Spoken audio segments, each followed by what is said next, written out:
తెలుగు భక్తులు ఎదుర్కొంటున్న ఇబ్బందులేంటో కేరళ ముఖ్యమంత్రికి లేఖలో సవివరంగా చెప్పి అప్పటికప్పుడు సమస్యలు పరిష్కరించారు. అయితే దీనికి శాశ్వత పరిష్కారం ఆలోచిస్తే తప్ప భక్తుల ఇబ్బందులు తొలగిపోవని ఆనాడే నిర్ణయించుకున్న బోడే రామచంద్ర యాదవ్ నేరుగా శబరిమల వెళ్లాలని అప్పుడే భావించారు. అందులో భాగంగానే 17వ తేదీన ఉదయం పుంగనూరు నుంచి రోడ్డు మార్గాన శబరిమల వెళ్తున్నారు. రాత్రికి శబరిమలలోనే బస చేసి 18వ తేదీ ఉదయం భక్తులకు అందుతున్న వసతులను పరిశీలిస్తారు. నడకదారి, బస, పారిశుద్ధ్యం వంటి సమస్యలపై క్షేత్రస్థాయిలో అధ్యయనం చేస్తారు. ఆ తరువాత భక్తులతో నేరుగా మాట్లాడి వారి ఇబ్బందులను తెలుసుకుంటారు.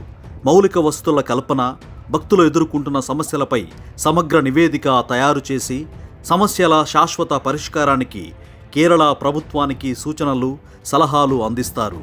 తెలుగు వాళ్ళు ఎక్కడున్నా వారి ఇబ్బందులను తీర్చడమే లక్ష్యంగా పనిచేస్తున్నారు బోడే రామచంద్ర యాదవ్.